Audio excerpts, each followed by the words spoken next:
யூரோப்பில் இருக்க கேசிவோன்ற சின்ன டவுனில் 65 வயதான ஜவானா கிச்சனில் வேலை பார்த்துட்டு இருந்திருக்காங்க. ஜவானா ஒவ்வொரு வீடாக போய் வீடு சுத்தம் செய்கிற வேலை பார்த்துட்டு இருந்திருக்காங்க. அன்னைக்கு அவங்க வேலைக்கு போகல. அதனால் வீட்டு வேலை பார்த்துட்டு வீட்டை சமைச்சிட்டு வெளியே போன தன்னோட மகன் ஜோரனுக்காக வெயிட் பண்ணிட்டு இருந்திருக்காங்க ஜவானா. அப்போ தான் ஜவானுக்கு ஃபோன் ரிங் ஆகிற சத்தம் கேட்குது. ரிசீவரை எடுத்து பேசுனா அந்த பக்கம் ஜவானாவோட ஃப்ரெண்டு.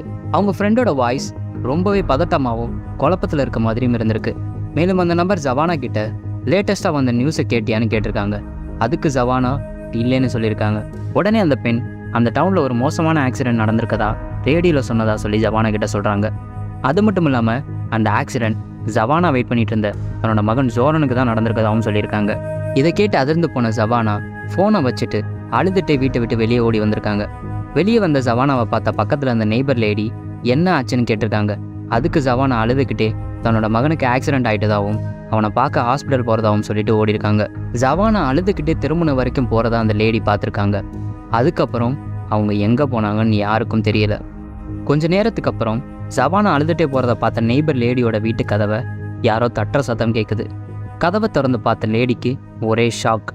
ஏன்னா அவங்க முன்னாடி நிற்கிறது ஆக்சிடென்ட் ஆனதா சொன்ன ஜவானாவோட மகன் ஜோரன். ஜோரனுக்கு ஒரு சின்ன அடி கூட உடம்புல இல்லை. என்ன ஆச்சுன்னு அந்த லேடி கேட்குறதுக்கு முன்னாடி தன்னோட அம்மாவை பார்த்தீங்களான்னு ஜோரன் அந்த லேடி கிட்ட கேட்குறாரு. மேலும் 2 பேரும் டின்னர் சாப்பிட பிளான் பண்ணியிருந்ததாகவும் ஆனால் தன்னோட அம்மாவை வீட்டில் காணோம்னு சொல்லியிருக்காரு. அந்த லேடிக்கு அங்கே என்ன நடக்குதுன்னு ஒன்றுமே புரியல. அப்போ தான் நடந்ததையெல்லாம் அந்த லேடி ஜோரன் கிட்ட சொல்லியிருக்காங்க. இதை கேட்ட ஜோரன் ரொம்பவே குழம்பி போயிருக்காரு. உடனே ஜவானா போகிறதா சொல்லிட்டு போன ஹாஸ்பிட்டலுக்கும் கால் பண்ணி கேட்டிருக்காரு. ஆனால் ஜவானா அங்கே வரலன்னு சொல்லியிருக்காங்க. அது மட்டும் இல்லாமல் அந்த ஹாஸ்பிட்டலுக்கும் சீரியஸாக கார் ஆக்சிடென்ட் ஆனதா ரிப்போர்ட் வந்ததாகவும் ஆனால் ஆக்சிடென்ட் ஆனதா சொன்ன யாரும் அங்கே கொண்டு வரப்படலைன்னு சொல்லியிருக்காங்க. மறுநாள் காலையில் ஆகியும் ஜவானா வீட்டுக்கு வராமல் இருக்கதை பார்த்த ஜோரன் உடனே போலீஸில் கம்ப்ளைண்ட் பண்ணி மிஸ்ஸிங் பர்சன் ரிப்போர்ட்டும் ஃபைல் பண்ணப்படுது. மே 16 ஜவானா மிஸ் ஆகி 9 நாள் ஆகியும் ஜவானா பற்றின எந்த தகவலும் ஜோரனுக்கு கிடைக்கல.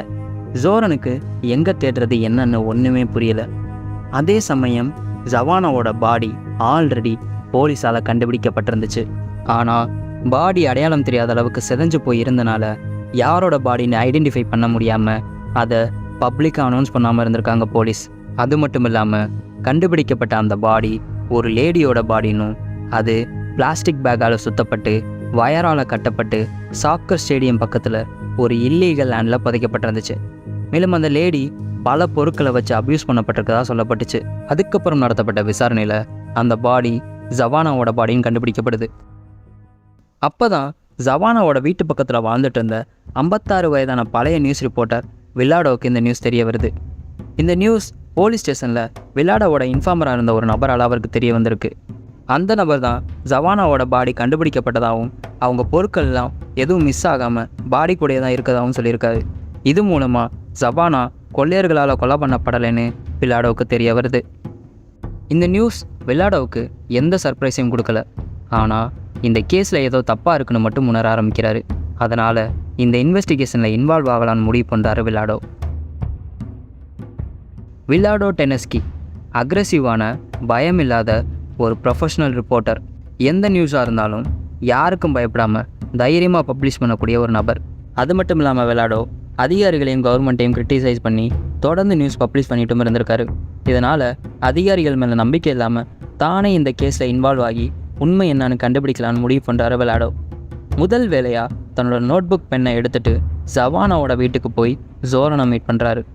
மேலும் ஜோரன் கிட்ட விசாரித்து அன்னைக்கு என்ன நடந்துச்சுன்னு எல்லா விஷயத்தையும் கேட்டு தெரிஞ்சுக்கிறாரு வில்லாடோ. அந்த கான்வர்சேஷன் முடிகிறதுக்குள்ளேயே அன்றைக்கி ஜவானாக்கு என்ன நடந்திருக்க வாய்ப்பு இருக்குன்னு ரஃபாக சில தியரிஸை யோசிக்க ஆரம்பிக்கிறார் வில்லாடோ. ஆனால் இந்த தியரிஸ் எல்லாம் ஒன்று சேர்த்து ஒரு ஸ்டோரியை ரெடி பண்ண அவருக்கு இன்னும் பல இன்ஃபர்மேஷன் தேவைப்பட்டிருக்கு. அதனால் ஜவானாவோட நெய்பர்ஸ் பல பேர்கிட்ட விசாரித்து இன்ஃபர்மேஷனை கலெக்ட் பண்ண ஆரம்பிக்கிறாரு. அப்படி கலெக்ட் பண்ணப்பட்ட இன்ஃபர்மேஷனை அடிப்படையாக வச்சு ஜவானா இறந்த 3 நாள் கழித்து பரபரப்பான நியூஸை ஹெட்லைனில் பப்ளிஷ் பண்ணுறாரு வில்லாடோ. அதில் ஜவானாவோட கொலைக்கும் இதுக்கு முன்னாடி அந்த டவுனில் நடந்த 2 கொலைகளுக்கும் தொடர்பு இருக்குன்னு எழுதியிருக்காரு. இந்த 3 கொலைகள்லையும் பல ஒற்றுமை இருந்திருக்கு. 3 பேருமே கிளீனராக வேலை பார்த்துட்டு இருந்த வயதான பெண்கள். அதில் ஒரு பெண் 64 வயதான மிட்ரா. 2004 நவம்பர் சூப்பர் மார்க்கெட்டில் ஷாப்பிங் பண்ணிட்டு இருந்தவங்க திடீர்னு காணாமல் போயிருக்காங்க. அதுக்கப்புறம் மிட்ராவோட பாடி ஜனவரி மாதம் கண்டுபிடிக்கப்பட்டிருக்கு. அப்படி கண்டுபிடிக்கப்பட்ட அந்த பாடியும் பிளாஸ்டிக் பேக்கால் சுத்தப்பட்டிருந்திருக்கு. அது மட்டும் இல்லாமல் அந்த பெண் செக்ஸுவலாக அப்யூஸ் பண்ணப்பட்டு டெலிஃபோன் கேபிளால் கழுத்து நெரிக்கப்பட்டு கொலை பண்ணப்பட்டிருக்காங்க. மேலும் மிட்ரா கொலை பண்ணப்பட்டு பல மாதங்களுக்கு பிறகு தான் அவங்க பாடி கண்டுபிடிக்கப்பட்டிருக்கு.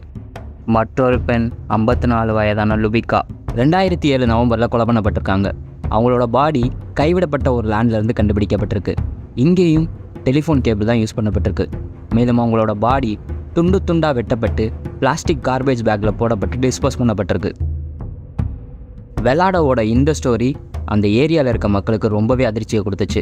அந்த டவுனுக்குள்ளே ஒரு சீரியல்களை சுதந்திரமாக சுற்றிட்டு இருக்கதை நினச்சி ரொம்பவே பயப்பட ஆரம்பிக்கிறாங்க. அது மட்டும் இல்லாமல் போலீஸோட விசாரணையை கிரிட்டிசைஸ் பண்ணுற மாதிரியும் அந்த ஆர்டிக்கல் எழுதப்பட்டிருந்துச்சு. அந்த சமயம் ஆல்ரெடி முதல் கொலையில் சம்மந்தப்பட்டிருக்கதா சொல்லி 2 பேர் அரெஸ்ட் பண்ணப்பட்டிருந்தாங்க. ஆனால் அவங்க தான் அந்த குற்றத்தை பண்ணாங்கன்னு ப்ரூவ் பண்ணப்படலை. மேலும் 2வது கொலையில் சஸ்பெக்டாக சொல்லப்பட்ட 2 பேர் ஆல்ரெடி அந்த கொலை நடக்கும்போது சிறையில் தான் இருந்திருக்காங்க. இதனால் அவங்களும் குற்றவாளி தானான்ற ஒரு டவுட்டும் இருந்திருக்கு. இதனாலேயே இந்த கேஸில் இன்வால்வ் ஆன ஆஃபீஸர்ஸ் எல்லாரும் வெலாடோவோட ஆர்டிக்கலால் கடுமையாக விமர்சிக்கப்பட்டாங்க. அது மட்டும் இல்லாமல் வெலாடோ இப்படி பல புது டீட்டெயில்ஸை வெளிக்கொண்டு வருவாருன்னு யாரும் எதிர்பார்க்கல. அதே சமயம் வெலாடோ கண்டுபிடிச்ச இந்த டீட்டெயில்ஸை வச்சு 3 கேஸையும் கனெக்ட் பண்ணி ஒரு புது கேஸை இன்வெஸ்டிகேட் பண்ண தயாரானாங்க போலீஸ் ஆஃபீஸர்ஸ். இப்படியே போயிட்டு இருந்த அதே சமயம் வெலாடோ தான் ஃபாலோ பண்ணப்படுறதையும் உணர ஆரம்பிக்கிறாரு. அந்த சிட்டியில் அவர் என்ன பண்ணாலும், யாராவது ஒரு விட்னஸ் கூட பேசினாலோ அல்லது அந்த ஆர்டிக்கல் சம்மந்தமாக ஒரு புது இன்ஃபர்மேஷன் கலெக்ட் பண்ண போனால் கூட எல்லா இடத்துலையும் போலீஸால் தூரத்துலேருந்து கண்காணிக்கப்பட்டிருக்காரு வெலாடோ. போலீஸ்க்கு எதிராக ஆர்டிக்கல் எழுதுனதுனால இதெல்லாம் நடக்கும்னு வெலாடோவுக்கும் நல்லாவே தெரியும். மேலும் இந்த கேஸில் தான் இன்வால்வ் ஆகாமல் இருக்க அவரை மிரட்டுறதுக்காகவே போலீஸ் இப்படிலாம் பண்ணுறதா நினச்சார் வெலாடோ. ஆனால் இது எதுவும் அவரை தடுத்து நிறுத்தலை. தொடர்ந்து தன்னோட வேலையை பண்ணிக்கிட்டே தான் இருந்தார். சவானாவோட பாடி கண்டுபிடிக்கப்பட்ட 2 வாரம் கழித்து 3 பேர் இந்த கேஸில் சஸ்பெக்டாக பார்க்கப்பட்டாங்க. அதே நேரம் வெலாடோவை கண்காணிச்சிட்டும் இருந்திருக்காங்க. ஆனால் இது ஒரு சீரியல் கில்லரோட கேஸுன்னு ஆஃபீஸர்ஸ் பப்ளிக்காக எந்த அனௌன்ஸும் பண்ணாமல் சீக்ரெட்டாக மெயின்டைன் பண்ணிட்டு இருந்திருக்காங்க. அப்போ தான் 2008 ஜூன் 20 வெலாடோ ஒர்க் பண்ணிட்டு இருந்த நியூஸ் பேப்பர் எடிட்டருக்கு ஒரு கால் வருது. அதில் பேசின போலீஸ் ஆஃபீஸர் இந்த 3 கொலைகள்லையும் சம்மந்தப்பட்ட நபரை அரெஸ்ட் பண்ண போகிறதா சொல்லி கான்ஃபிடென்ஷியல் இன்ஃபர்மேஷன் அந்த எடிட்டருக்கு சொல்கிறாரு. உடனே இந்த இன்ஃபர்மேஷனை வெலாடோவுக்கு சொல்ல அந்த எடிட்டர் கால் பண்ணியிருக்காரு. ஆனால் வெலாடோ ஃபோனை எடுக்கலை. இது அந்த எடிட்டருக்கு கொஞ்சம் ஸ்ட்ரேஞ்சாக இருந்திருக்கு. இருந்தாலும் தொடர்ந்து கால் பண்ணி பார்த்துருக்காரு. ஆனால் வெலாடோ ஃபோனை எடுக்கவே இல்லை. ஒருவேளை வெலாடோ இந்த விஷயம் முன்னாடியே தெரிஞ்சு ஸ்பாட்டுக்கே போயிருக்கலாம்னு நினச்சி அமைதியாயிருக்காரு அந்த எடிட்டர். அதே சமயம் போலீஸ் கேசிவோவில் இருக்க ஒரு வீட்டை சுற்றி வளைக்கிறாங்க. அந்த வீட்டோட எல்லா எஸ்கேப் ரூட்டையும் பிளாக் பண்ண போலீஸ் அந்த வீட்டோட கதவை தட்டி போலீஸ் வந்திருக்கதாகவும் உள்ளே இருக்க எல்லாரும் கையை தூக்கிட்டே வெளியே வர சொல்லி சத்தம் போட்டிருக்காங்க. சில நிமிட அமைதிக்கு பிறகு உள்ளே இருந்து ஒரு நபர் வந்து மெல்ல கதவை திறக்கிறாரு.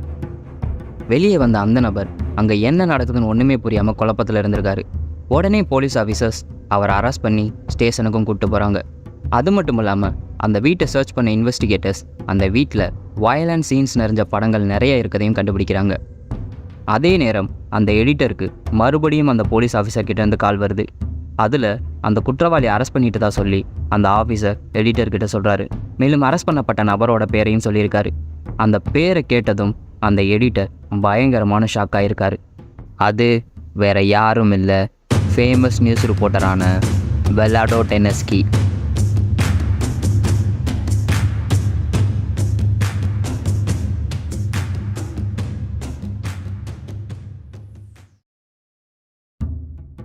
இன்வெஸ்டிகேட்டர்ஸ்க்கு வெலாடோ மேலே சந்தேகம் வர காரணம் அவரோட அந்த கேஸை பற்றின டீட்டெயில் டிஸ்கிரிப்ஷன் தான். ஏன்னா அவர் குறிப்பிட்டிருந்த சில விஷயங்கள் இந்த கேஸை விசாரிச்சுட்டு இருந்த இன்வெஸ்டிகேட்டர்ஸ் கூட அந்த சமயம் தெரியாது. குறிப்பாக சொல்லப்போனால் ஜவானா டெலிஃபோன் கேபிளால் கழுத்து நெரிச்சு கொல்லப்பட்டிருக்கதாகவும் அதே கேபிளை யூஸ் பண்ணி தான் பாடியை பிளாஸ்டிக் பேக் போட்டு கட்டியிருக்கதாகவும் தன்னோட ஆர்டிக்கலில் எழுதியிருக்காரு. இந்த ஆர்டிக்கல் வெளிவந்த அந்த சமயம் போஸ்ட்மார்ட்டம் ரிப்போர்ட் கூட போலீஸ்க்கு வரல.